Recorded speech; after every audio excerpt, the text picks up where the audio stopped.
News Talk 610 AM and 102.1 FM. KBNU.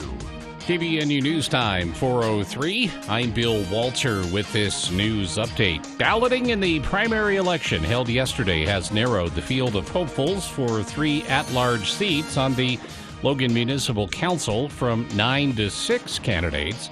The survivors of primary balloting are incumbent council members Mark A. Anderson, Jeannie F. Simmons, plus challengers Mike Johnson, Joe Needham, Katie Lee Coven, and Aaron Bennett.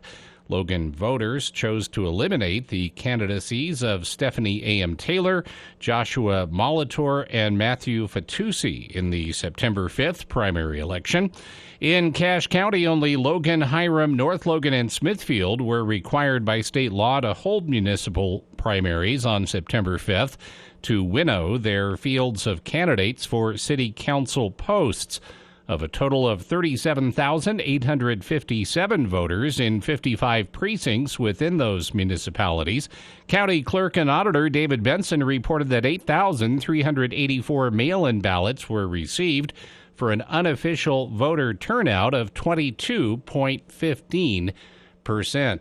KBNU News Time is 4:04. KBNU weather for tonight, mostly clear skies, overnight low in the mid-50s. Then plenty of sunshine tomorrow, high in the low 80s, around 83. Sunny around 84 on Friday. And right now we have 76 at KBNU. Matt Robbins with Quality First Insurance can get you out of insurance rate creep. Auto Owners Insurance and Quality First, 752-0101. Hey, if you've been craving a scone with melted butter or a delicious Navajo taco, the Community Senior Center in Preston will be selling them at the center this Saturday from 11 a.m. to 6 p.m. Site manager for the center, Carol Parker, told us how often they do this. Well, we was trying to do it every 6 weeks, but then my mom passed away, so the last one I had to cancel the last minute.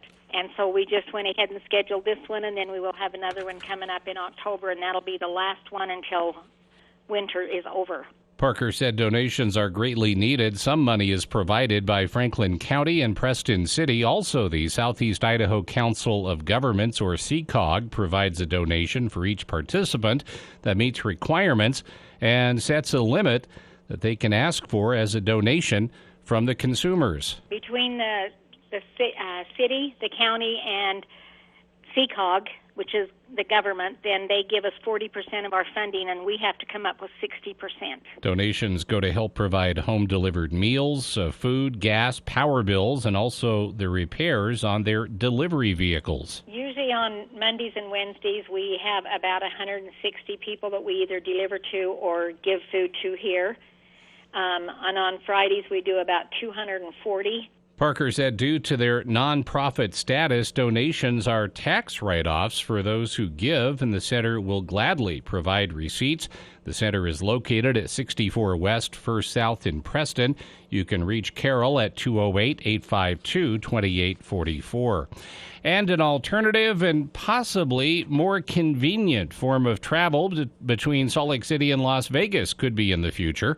UDOT confirmed to Fox 13 that it has applied for a grant to study the potential for a passenger rail line between the two cities. UDOT officials said they expect to find out later this month if they got the grant. The Nevada Department of Transportation is collaborating with UDOT, Utah Transit Authority, Amtrak, and the Idaho Transportation Department on the exploratory effort to reestablish rail service from Vegas to Salt Lake. This is according to a statement from the Nevada Department of Transportation provided to Fox 5 in Las Vegas. NDOT's statement also specified that the grant is solely intended for planning purposes, but it enables a route to progress from the planning phase to more comprehensive analysis and potentially implementation. While the drive takes about 6 hours, the Las Vegas TV station reports the train would likely take 7 to 9 hours. UDOT said Idaho is also applying for a similar grant to explore options for passenger rail between Salt Lake and Boise.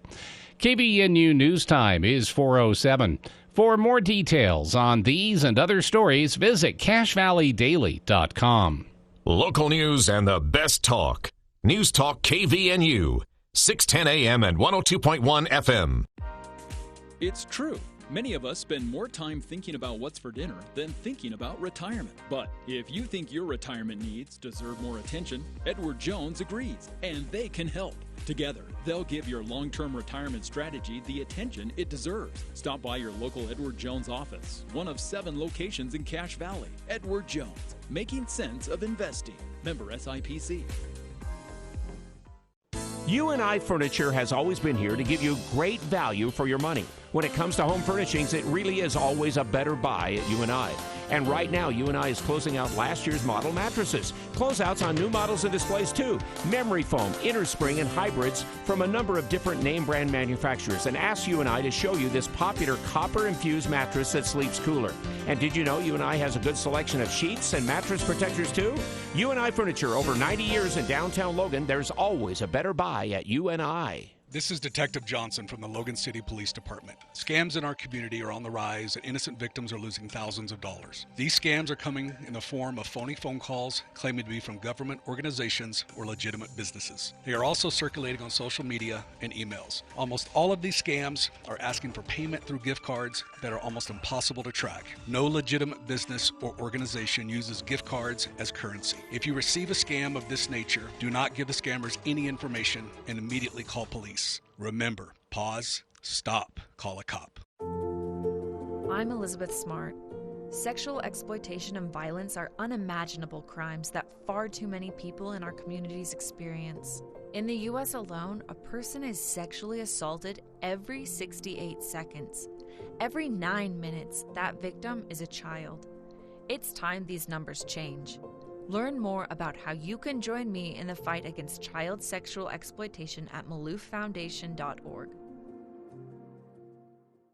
Heart valve disease is more common than you or your doctor may think, especially as you get older. It's serious but treatable with the proper diagnosis. If you or a loved one are experiencing shortness of breath, fatigue, chest tightness or pressure, dizziness or fainting, talk to your doctor and ask for an echocardiogram to get diagnosed early and enjoy your best quality of life. Learn more at askforecho.com. That's ask4echo.com. This Tuesday, April Davis will change the world. She doesn't know that yet. All she knows is that she went to justserve.org and volunteered an hour of her time. Browsing through dozens of service opportunities in her community, April decided to spend her Tuesday evening serving dinner to mothers and their children at a transitional house. She doesn't know she'll be serving a particular mother and daughter who will be spending their first night in this home. April doesn't know that the hot meal she'll serve is the first this mother and daughter will have had in a week, or that the simple smile she'll offer as she serves them will help them realize that things are going to be all right. Which is why this Tuesday, April Davis will change the world. See the difference you can make. Sign up for service opportunities in your community. Visit justserve.org. JustServe.org is provided as a service by The Church of Jesus Christ of Latter-day Saints. Serving overseas was just the beginning. We might be home from war, but our mission continues in communities all across the country.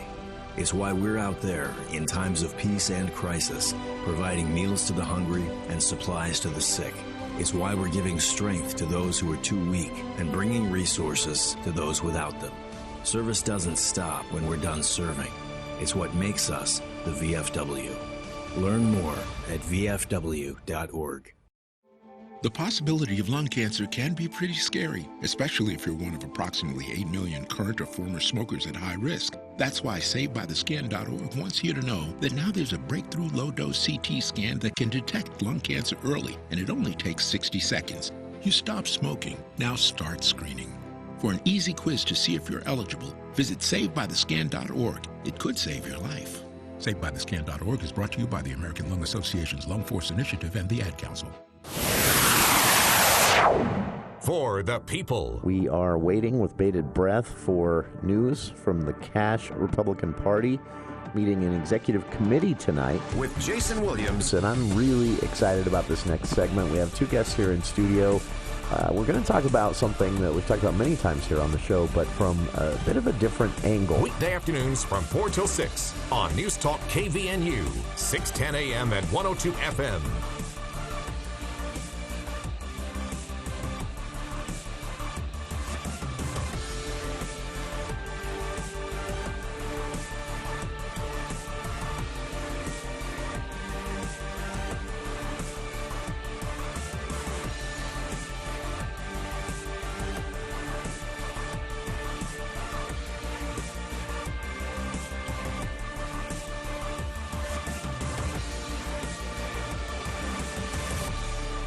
Yeah.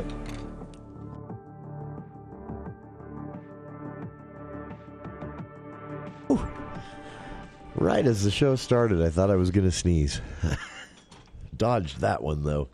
It'll sneak up on me in a few minutes. The joys of live radio. Yeah, and look at the winds out there blowing right now, just making it even worse. But yeah. It rained last night. That was kind of weird. It does make you nervous, though, because the latest COVID variant, though far more mild than the OG back in 2020, is that's good. Making the rounds again. Some of the numbers in Utah up, and flu season as well on top of that. Health department's getting word out to remember to get your, if you need one, the COVID-19 boosters this fall, but also your flu shots as we head into flu season here in just a few weeks, surprisingly. But it's already going around. Actually, a family member, we were all together at Lagoon last Friday, and a family member who was there with the whole group came back to work to find out that she'd been exposed to a coworker who had tested positive and then was told to come to work. This was in Idaho, not Utah, thankfully, but I'm sure it happened in Utah too, irresponsible people out there. But employee was told to come to work and just wear a mask. And then, of course, surprise, surprise, whole place tested positive on Monday, including my relative. But I don't think I shared any Dippin' Dots or anything with her at Lagoon. But yeah, that was 5 days ago. The point is, right? it's out there, and it's also allergy season. So I guess a lot of you are doing the same thing I'm doing, which is every fall, am I sick, or is it just this wind and rain? And for me, it's just the wind and rain usually. The winds just kind of picked up, especially this afternoon. Yeah, I'm one of the few people I know, and I have to qualify this with as far as I know, but I have been, and I wouldn't even say I've been the most super careful person. I mean, I've been careful. I'm not one of those I did my own research people that wants to argue with the simple physics of a cloth mask and water droplets, which, by the way, pro tip, you can't argue with physics. You just can't. There's a reason doctors wear those masks when they cut you open on the surgery table. Trust me. It's not just to keep their faces clean. There's a reason. So, you can have a debate over how effective they are, but you can't say that the physics of water droplets and cloth are not a thing, because they definitely are. So I've been a mask wearer during the most intense times of the pandemic. I did last winter a couple of occasions where I was going into a situation that I personally considered high risk. I did put a mask on, but that was only a handful of times last winter. Since then, my point is I haven't been super careful, but I'm one of the few people I know that, again, either fingers crossed or with the qualifier of as far as I know, that's never gotten it. It almost everyone I know, and this isn't a judgmental thing. My point is, it is everywhere. I mean, it is going. When they said, I thought it was kind of hyperbole. When they said last year, look, with this new variant, everyone's going to get it. It's still a great idea to be vaccinated because what we know is that vaccines make you less contagious if you do get it, and that's a great thing to do for your friends and neighbors and loved ones, mainly because they reduce the symptoms. The symptoms are tied to how contagious you are. Basically, if you're not coughing and sneezing and snorting everywhere, you're spreading less virus. It's very simple to understand. But also the vaccines we've seen do greatly reduce the risk of some of the more serious symptoms, some that can even hospitalize people for weeks at a time, or even put people on oxygen in the home for weeks at a time, if not hospitalized. So vaccination is still a wonderful idea, and everyone should do it. Boosters, that seems to be a little less settled on how effective boosters are as opposed to the original vaccination. It's recommended you get them. But doctors seem to disagree on how often and when. The consensus right now is once a year at least. But I have seen others who have said, if you're in a high-risk category, you might want to consider a booster twice a year for the time being. So talk to your doctor about that. Consult your local health department for the latest science, all of that. But just a reminder, because I was thinking, Bill, it's been months since I think I've even said COVID-19. After talking about COVID-19 every day in some way, shape, or form for 2.5, maybe 3 years, with good reason, public health crisis, pandemic, all of that, I was thinking it might have been a couple of months since I even said those words, and I did not realize we'd shifted out of that finally. It's almost cool how fast we get back to life as normal. Well, it's been what, like 3.5 years since we were introduced, since it really, caught a foothold in this country. Which here in Utah was basically that Jazz game in March of 2020. That was kind of the official kickoff. I mean, we'd all seen the news reports of outbreaks in airports in New York, and Trump at that time had shut down travel from China. One of the smartest things he did, two smart things Trump did. A lot of other things that I think made things worse, but two smart things he did: shut down travel from China. As an immediate reaction, temporarily, of course, but still, I think it helped. And then, because that's where the majority of the spread was at that time. It was Gobert and Donovan Mitchell, right? Yeah, in that game. The two players that tested positive. I just remember the whole center is full. It wasn't the Delta Center then. It's changed names so many times, I forget. I'm glad it's the Delta Center Was again. it still Vivint Arena in 2020? Yes. Yeah. However, where the game was played, though, the game was in Oklahoma City. Yeah, that's right. It wasn't a road in game. Utah. I just remember that packed stadium, and then there's a delay of game. Tip-off doesn't happen. And you can start to see, it's going on long enough, you can start to see some rumblings in the crowd. The crowd's starting to get a little restless and things like that. Well, and I think and then suddenly big voice guy. The refs were talking to the coaches. Yeah, there's a little mingling down on the court. And then the team members just filed off the court. Yeah, they just walk away and then big voice guy, the announcer, comes on and says, without really offering any detail, just says the game has been canceled. And left a lot of questions. And then the Governor Herbert, I think, was the first person I heard say, just a few minutes later in a press conference, the pandemic has hit Utah. These are the numbers we're seeing anyway. Do you remember some of those press conferences that Governor Herbert held? I remember one. I miss Dr. Dunn.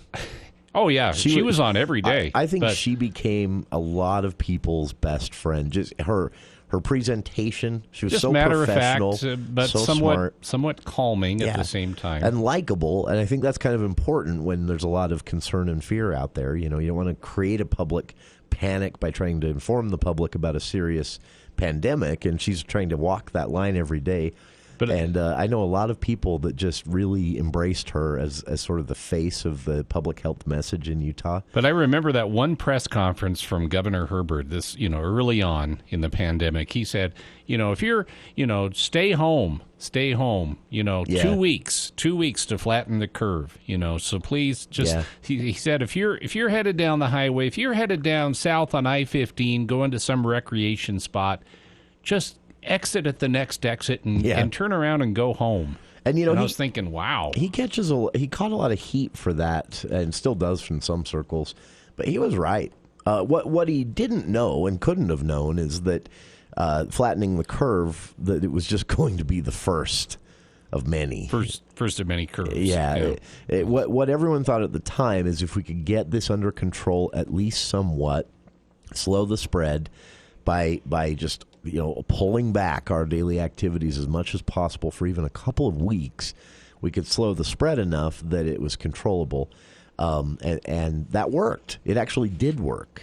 And then it became a political thing. And it became almost like a club. There was like two warring clubs, the take it seriously and the not take it seriously crowd. And unfortunately, the not take it seriously crowd won. And at that point, we never heard slow the spread again because it was too late. And it's really unfortunate. It's in contrast with other times in history. I've said this before. But I've read a lot about what's known as the greatest generation, the sacrifices they made in that war effort, and rebuilding the country's economy after the Great Depression. They were part of all of that, and the sacrifices they made compared to the whining we heard during the masks are so uncomfortable. Really? This is who we are as a country. It's like the opposite of the greatest generation. It's the snowball generation, or snowflake, generation, or snowball, either one. It was just it was a weird time, and I was kind of reflecting on that today for two reasons. Again, one, someone that I was recently around an extended period of time testing positive. That's unfortunately nothing new these days for most of us. But then also the wind and the rain and the warm weather mixed in between has a tendency to trigger my hay fever, which causes every symptom of COVID-19. It was just COVID-19 was on my mind again today, and it's been a weird few years. I'm already looking forward to the books that are being or have been, and I haven't read yet, written about the pandemic itself. One of the challenges, and this happened, we're in a better place than they were with the Spanish flu pandemic at the turn of last century, because science is quicker. Science is able to, where research happens faster. Technology to do the research is more vast and more comprehensive. But it's still going to take us a decade before a lot of questions are answered.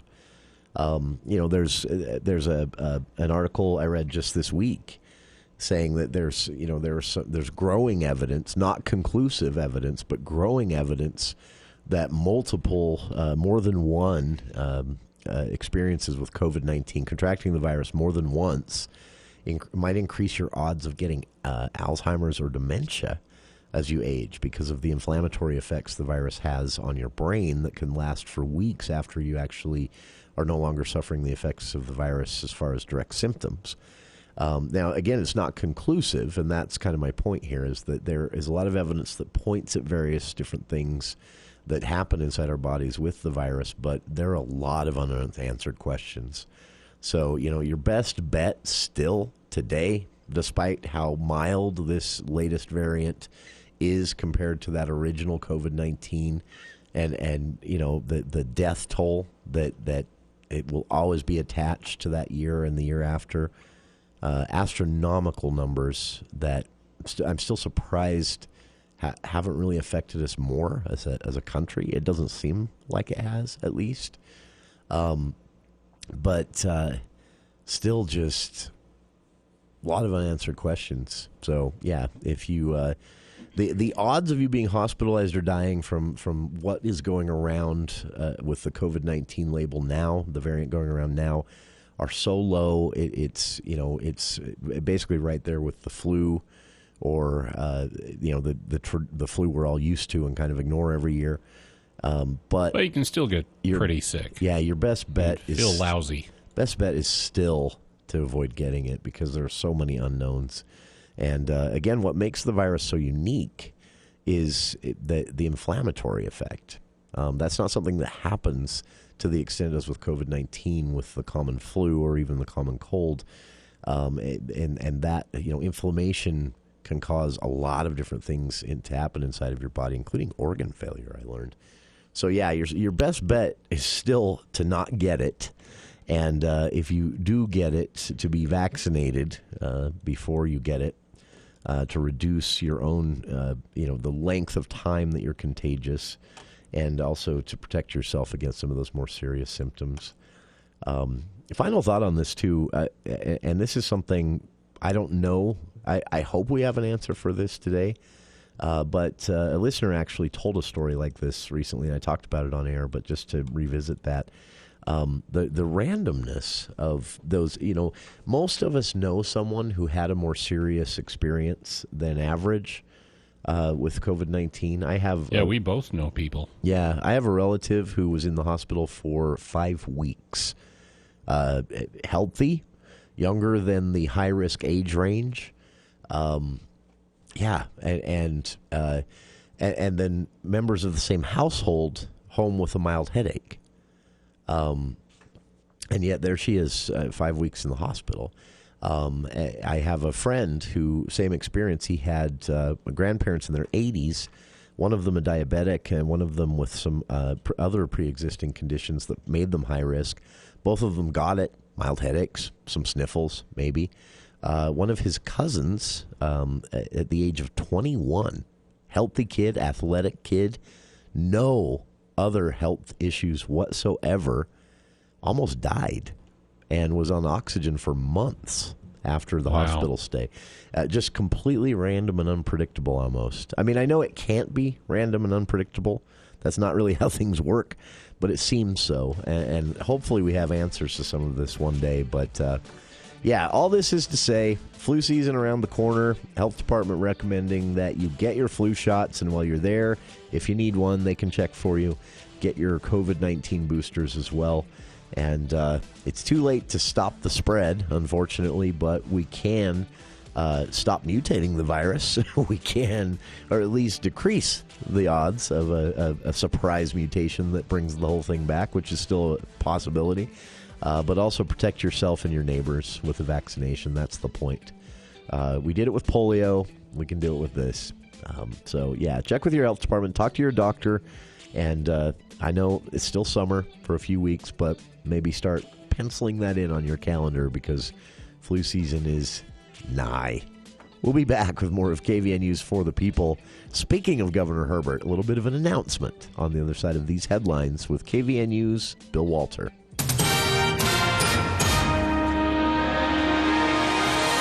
Thank you, Jason. KVNU News Time is 4:30. This look at the news brought to you by Cache Valley Hearing and Audiology. According to court documents, Lori Vallow Daybell and her attorney, Jim Archibald, have officially filed an appeal to her Idaho conviction. In the filing, Archibald asked Idaho's Supreme Court to consider 16 issues relating to the case. The filing brings into question Lori's mental competency to stand trial, whether Lori's rights to a speedy trial were violated, whether proper jury selection laws and jury instructions were followed, the legality of the state's opening and closing arguments and amendments made to the grand jury indictments, the practice of evidence laws, sentencing discretion by Judge Stephen Boyce linked to the 3 consecutive life sentences without the chance for parole, and the over $165,000 ordered to pay in fines and court costs. The filing and case will now go to the Idaho Supreme Court for review. A Donald Trump-supporting Republican has a narrow lead in a Utah special congressional primary over a Trump opponent in a race that remains too early to call. The winner of the GOP special primary will be favored in the solidly Republican district to replace U.S. Representative Chris Stewart, who is stepping down later this month because his wife is ill. Former state lawmaker Becky Edwards, a Trump critic, leads in 2 urban counties, while Celeste Malloy, a Trump supporter who was Stewart's chief legal counsel, has the edge overall with more support from rural areas. The district sprawls from northern Salt Lake City to western and southern Utah. And 36 states and the District of Columbia have reached an agreement in principle with Google to settle a lawsuit filed in 2021 over the tech giant's alleged monopolistic control of the distribution of apps for the software that runs most of the world's cell phones. The agreement was cited in a court filing late Tuesday by both sides. The Utah Attorney General's office, the lead plaintiff, did not offer immediate comment, nor did Google. Terms were not disclosed. Google still faces several major antitrust lawsuits filed by the Department of Justice and other agencies across the U.S., focused on alleged search-related and advertising market monopolistic behavior. In November, it settled with 40 states over the tracking of user location, paying $391 million. KBNU News Time is 4:33. Cache Valley Hearing and Audiology cares about you and your hearing. Dr. Paul Danes has always called Cache Valley home and cares about its people. And Dr. Danes offers state-of-the-art equipment, allowing him to provide the best service and care possible when it comes to your hearing. So if your hearing isn't what it used to be, give Dr. Danes a call at 753-HEAR or visit CacheValleyHearing.com to see what they can do for you. Bring back what you've been missing. Bring back Cache Valley Hearing and Audiology. A judge in Fulton County, Georgia, orders 2 defendants in the election interference case to stand trial together next month. Kenneth Chesborough and Sidney Powell, once lawyers to former President Trump, requested speedy and separate trials. Court documents filed today indicate federal prosecutors intend to indict President Biden's son Hunter by the end of the month. Secretary of State Antony Blinken in Ukraine announcing $1 billion in new U.S. aid. In the ongoing counteroffensive, progress has accelerated in the past few weeks. This new assistance will help sustain it and build further momentum.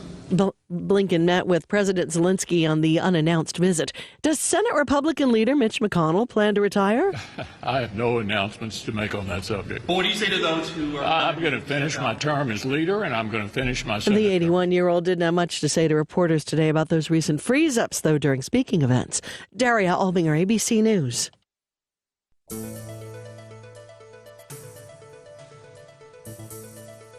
KBNU weather for tonight, mostly clear, low in the mid-50s, and then sunny into the low 80s on Thursday. Mostly sunny, around 84 on Friday. A windy 76 right now here at KBNU. UNI Furniture is closing out last year's model mattresses. Lots of choices, memory foam, innerspring, and hybrid models from a number of name brand manufacturers. You'll always find a better buy at UNI, downtown Logan, 28 West, 1st North.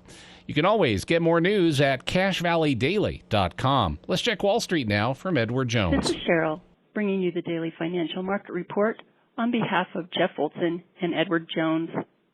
Stocks trade lower for the second straight day. Equity markets closed lower on Wednesday, following on Tuesday's decline, with the S&P 500 shedding more than 1% over the last 2 days. There were no particular headlines driving Wednesday's move. Instead, we chalk this up as more of a breather after the rally that stocks mounted in the second half of August. Global markets were mostly lower in response to speculation that the European Central Bank may maintain a tighter stance, as well as to a weak German manufacturing report, the combination of which is consistent with renewed concerns around a European slowdown, with the latest employment data coming last week and the focus likely to now turn to next week's inflation report. Markets may fluctuate in a narrow range in the interim as investors digest the data through the lens of implications from economic growth and Fed policy ahead. Today, U.S. equities closed lower. The Dow closed down 198 points at 34,444. The NASDAQ closed down 148 points at 13,872. The S&P 500 closed down 31 points at 4,466. And in the bond market, 10-year Treasury yields are trading at 4.3% higher by 0.04 percentage points. This has been today's Financial Market Report, brought to you on behalf of Edward Jones, member SIPC, and financial advisor Jeff Olson, serving individual investors with personalized attention and financial advice at 580 North Main in Logan. If you would like additional information, please contact our branch office at 435-787-8170. Daily commentary is also located on our website at edwardjones.com. Clean it up and get it out this fall. Don't wait another winter. Let DD Auto and Salvage pay you for that junk vehicle. DD Auto and Salvage makes it so easy and fast to get rid of your junker vehicles by paying you the most money possible. Pickup is available. If you have metal, DD Auto and Salvage in Logan want to pay you today. Search DD Auto and Salvage today or call 787-1204. That's 787-1204. See store for details.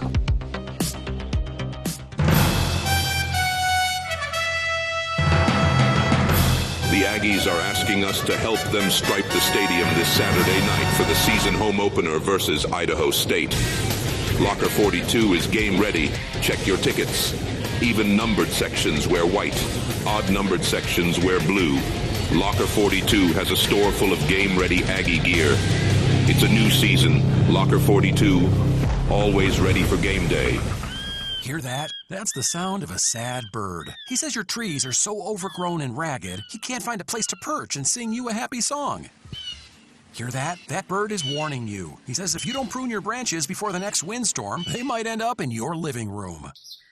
Yep, another talking bird. This one says call Hall Tree Care. Apparently, 9 out of 10 birds recommend Hall Tree Care. Smart birds. Hull Tree Care. That's Hull Tree Care. 760-6587.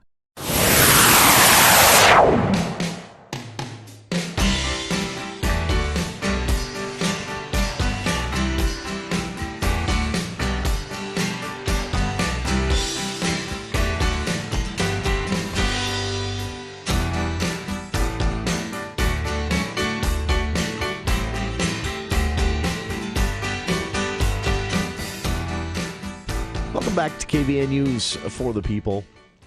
We'll be getting to election results. You've probably heard them throughout the news today. If you haven't, we'll do a rundown and a recap of northern Utah for everyone. But before we get to that, a bit of an announcement. I'm excited about this. I've actually wanted to do this for a long time, but the man left office and kind of went into hiding. Not really. He, as I understand it, enjoyed retirement, probably well earned, serving as county commissioner for years, and you may have heard governor for years. But former Governor Gary Herbert left the office after his final term, replaced by his lieutenant governor, Spencer Cox, who's the current governor. You may have heard as well. And Herbert just kind of quietly gone. I'd reached out to mutual friends that we had, people who had worked on his campaigns and in his administration, and I'd let them know, that I was very interested in doing like a career retrospective interview with him. And each time I'd be told, you know what, we'll pass this on, but he's just enjoying retirement right now. And so I kind of let it go. Then I caught wind of something through the grapevine this week, and I sat on it because I wasn't supposed to know about it.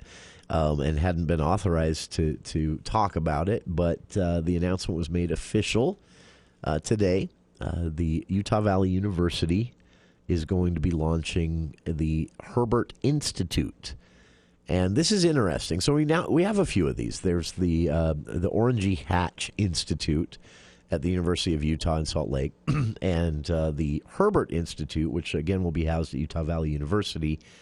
It's a bit different. The Hatch Institute is like other institutes named after famous politicians and elected officials. They are a policy shop. They're they do research. They do forums where they'll bring smart minds together and have them discuss things in front of policymakers and the public. Very useful stuff, very interesting stuff. The Herbert Institute at Utah Valley University, though, is going to be different. The focus entirely is going to be on civility, dignity, and improving political dialogue. First here in Utah, obviously, but the goal is to take it further. So this coincides with Tammy Piver, who was Governor Herbert's education advisor throughout his time in office, and her Dignity Index. She's been a guest on our show. She's working with Tim Shriver and some other famous people to get that Dignity Index as a nationwide thing after its pilot run here in Utah, successful pilot run here in Utah. Very illuminating project, by the way, if you want to check that out, dignityindex.us. And now Herbert is going to be doing something tangential, but also very related with a focus on Utah through this Herbert Institute. And so there was my excuse. I reached out to... It's like, it's your fault, former governor. I reached out to Justin Jones, who I knew was working with him still, and had worked with him through his administration. I said, Justin, he's back in the public spotlight. Can we get him on the show? And again, the whole goal of this, I want to ask him two questions. One seriously and one as a joke. The joke question, I want to ask him what he thinks of the new guy. I want to word it, though. I'm going to say something along the lines of, so how are you a better governor than this guy currently in office is, in your mind? Because there's no way Herbert answers that question. It'll be so funny to watch him try to. Well, he's probably listening, so he's been tipped off. So he can come up with a good zinger back at you. I hope not, because one of the reasons he couldn't join us today is he was going to be on a plane. So I dare say this. Hopefully he's not a podcast subscriber, and I spoiled it for myself. But it will be so funny. And I already warned Justin that I was... Former Governor Herbert knows me. He was in the studio many times over his years as governor. And we always had a good time, so I feel like I can get away with this. But that's one question. But a serious question I've always wanted to ask him is, because Herbert was one of the, I want to say quietest governors, but that almost implies that he didn't do a lot. They just kind of came in, and that's absolutely not the case. He was a very productive governor. I think as much happened in his terms as happened in the Huntsman years, and the Huntsman years were known. Huntsman was known as one of the most aggressive governors for his agendas, for his push to get them completed, to even willing to steamroll the legislature if necessary, which I kind of missed, to be honest with you. The legislature needs I think a little bit of a ego check. So I hope we get sometime soon a governor that's willing to steamroll them a bit, because right now they're in the habit of steamrolling the governor, and that happened to Herbert and is happening to Cox and the legislature, a bit full of itself as a general body. But Governor Herbert, quiet doesn't really do it justice, but he was... I cracked a joke once. If you follow politics, you've probably heard of or heard from even Texas Governor Greg Abbott, who is one of the most reactionary, opportunistic bandwagon jumpers I have ever seen. If there is a popular bandwagon, he is on it. And it's almost embarrassing at times to see politicians act this way, elected officials act this way, because at a certain point you have to wonder if there's anything real about them, if they can just move with the wind like that. Whatever is the hot button issue that people are all riled up about, they're right there. And pretending it has always been the most important issue to them. And I cracked a joke one day online and said, I disagree with a lot with Governor Herbert, but I am so glad he's not Greg Abbott. And for a split second, very split second, I got a like from the governor's staff, and then that like was quickly removed. Someone probably realized, I probably shouldn't like that. So I asked around, and nobody would ever tell me whether that was, or from the governor's account, no one would ever tell me if that was actually Gary Herbert himself or not. I'm going to ask that tomorrow as well, or when he's on. So I'm excited about this. But check out the Herbert Institute. I've linked to it on our Facebook page. And former Governor Gary Herbert will be our guest actually 1 week from today. I was hoping to make this happen today. Not possible. Tomorrow is out as well. He's traveling. But he will be back next week and said when he gets back, he'll make us his first visit. So he'll be joining us 1 week from today if you have any questions for him. It'll be an opportunity because this is a person who oversaw some pretty tumultuous times in Utah as governor, including that pandemic. And now here we are a few years beyond that, quote unquote. And here we are dealing with, a housing crisis, a water crisis, a population growth crisis, education funding crisis. All of these things kind of stacked up on Governor Cox, and it'll be interesting to get the former governor's perspective on all of this and where he plans to go with his own recommendations through the Herbert Institute that, again, launched today. So I'm excited to be doing that. So, all right, election results. We'll obviously start with our own neck of the woods, right? This is, it was, well, I'll just start with this, unfortunately. It was a low turnout election. That's not a surprise, but I was hoping for the best. And that does include, it was better turnout in the areas that included Congressional District 2, which is not here. Because of that race between Becky Edwards, Celeste Malloy, and Bruce Hugh in the race to replace Congressman Chris Stewart, who at this point has officially resigned from the office, citing his wife's health. And for those who have asked, he hasn't provided additional details on that. But if he does talk about it, we'll let you know. But that was his reason for leaving office early after just winning re-election. And so a special election had to happen. Our election days had to be moved to make that special election happen this year as opposed to next. So the primary played out yesterday, not usually the end of August, and the general election, of course, will happen the Tuesday before Thanksgiving. I know they didn't have many options, but I don't think this is the best way to have elections play out. The Tuesday before Thanksgiving for the general, the day after a 3-day weekend for the primary. Anyway, it definitely didn't help turnout. Turnout was low, even where that congressional race was happening in the southwestern portion of the state. And you heard from Bill there, that race, as of yet, undecided, too close to call. Bruce Hugh is out. He was a favorite of the Utah GOP delegates. And so Celeste won the convention vote. And then word came out that she was not a registered Republican at the time she won that. An oversight on her part. She's obviously a Republican. She worked for Congressman Stewart and was running as a Republican. But it wasn't on paper, and the party bylaws require that. So she technically, some claimed, should have been disqualified. The lieutenant governor weighed in and said, well, the state law doesn't actually say that. If the party chooses to go that route, we're not going to stop them. But the state won't mandate that she, be off the ballot because she wasn't registered as a Republican at the time. She ran and filed as a Republican, and that's all the state cares about. The party fought about it for a little while, and that brought a lot of attention to the race.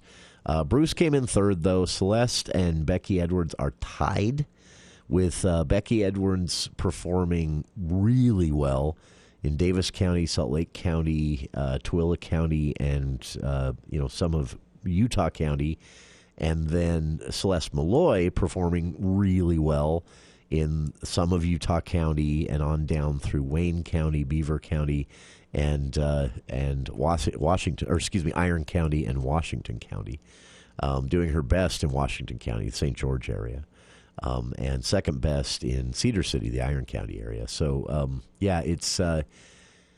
it's basically a rural versus urban Republican voter race that this played out here, with Bruce barely coming in third. I mean, he placed at most with his votes, but Edwards and Malloy, obviously the favorite candidates for Republican voters in this primary, and split pretty evenly, it looks like. In fact, just double checking here, I believe They're less than 1,000 votes apart. Edwards was in the lead at 11 o'clock last night.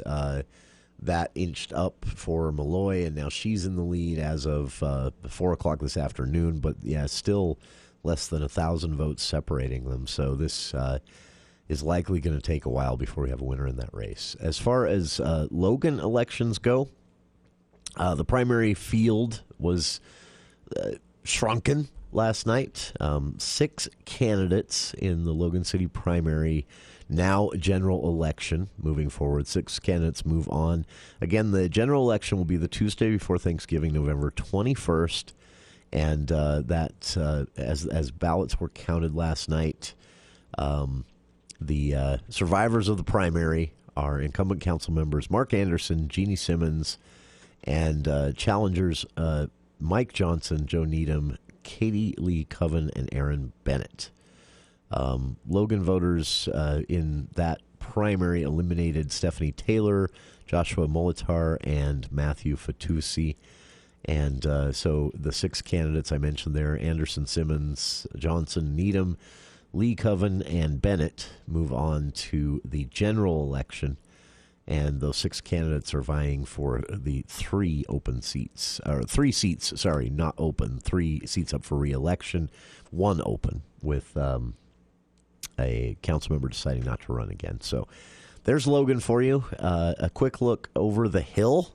Actually, let's do this. We'll talk a little bit about the unofficial results in some of the other cities here in Cache Valley. There were primaries in Hiram, North Logan, and Smithfield. Again, the Logan municipal primaries it's decided. These are not official results, meaning the totals and percentages might change a bit, but no one's close enough for the results to really change with the votes that are left, estimated votes left uncounted. So not likely to be a change in this, but quickly in the Hiram primary balloting on reducing the candidate pool again is what this primary is about. And North Logan and Smithfield as well. North Logan, the candidate field had to be reduced by 2. In Smithfield, Charlie Schill writes at CacheValleyDaily.com, 12 candidates had to be reduced to 6. Unbelievably. I have no idea what's behind this, but 12 candidates in that primary. That's very cool. There's that much interest in the future of Smithfield. Or it's very interesting that there was maybe some controversy in Smithfield I hadn't heard of that led to all these people wanting to file. But either way, 12 candidates had to be cut in half. I shouldn't say it that way. The number 12 had to be reduced to 6. No candidates were cut in half in the primary. In Hiram... that'd be kind of bloody. Yeah. That's right. In Hiram, about 2,600 plus mail-in ballots were cast, and Teresa Dimmick did not survive the primary. She earned about 190 votes, which Charlie writes is about 7% in the unofficial tallies. That left 6 candidates still in the running for the general election: Craig Rasmussen, Steve Adams, Vicky McCombs, Kevin Peterson, Mike Nilsson, and Scott Casas. And then in North Logan, with about 3,800 plus ballots being cast, the results were the elimination of Matthew Brogg, who came in with about 8.5%, and Ann Bigelow with about 6.3%. And so in North Logan, that leaves for the general election candidates Buzzy Malake, I think I'm saying that right, Kenneth Reese, Roger Anderson, Brad Crookston, Mark Hansey, and Jenny Whitley. And then finally in Smithfield, voters eliminated Sarah Price in the primary last night, Chris Olson, Dan Sundstrom, Carl Lambert, Aaron Rudy, and Stuart Reese. So the remaining candidates in Smithfield heading into the general election: Ted Stokes, Todd Orme, Jen Staker, and Jay Downs, John Wells, and Jeffrey Barnes. So...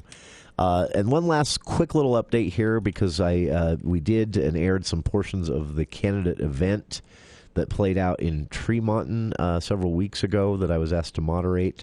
We do have some election results from there as well, and just a quick way to run it down, since most people listening won't recognize any of the names. When it comes to the Tremonton City Council, it was a good night for incumbents.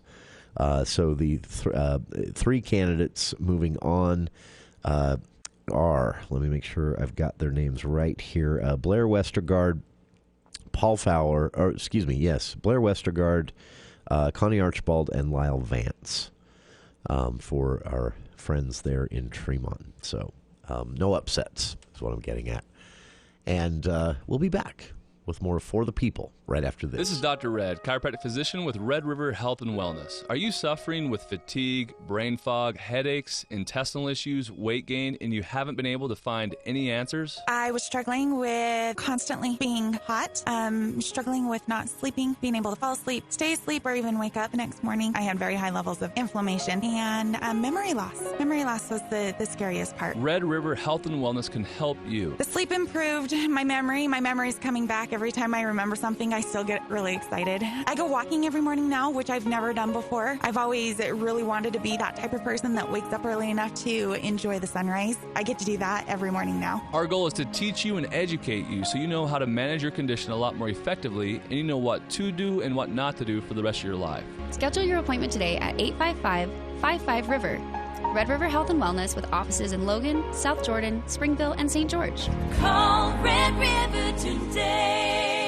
This is Britton Atkinson with White Pine Funeral Services. On behalf of everyone here at White Pine, we want to take a moment and say thank you for the tremendous support we've been shown by the amazing community of Cache Valley. At White Pine, we will strive to continue raising the bar in funeral services. We appreciate your trust and support in serving you and caring for your loved ones. Additionally, thank you for voting White Pine Funeral Services the best mortuary in Cache Valley these past few years. White Pine Funeral Services, here when you need us most. When it comes to home care, it's important to know you have a choice. If you or a loved one is in need of hospice or home health services, remember that Primrose Home Care and Hospice believes in treating the patient as well as the problem. We work directly with you and your doctor to create a health plan that's catered to your needs. Our team is devoted to providing options in the freedom and safety of your own home. Visit us at primrosecare.com or call to schedule a free consultation. Primrose Home Care and Hospice, your local hospice and home health provider since 2006. Hey drivers, let's face it, driving can be challenging. From parallel parking to distracted drivers, there's always something to keep us on our toes. Driving is challenging, but car insurance doesn't have to be. Hi, this is Matt Robbins with Quality First Insurance. As an auto owner's insurance agency, we do our best to find each client the best coverage and the best prices. Whether you're a seasoned driver or just starting out, Quality First has your back.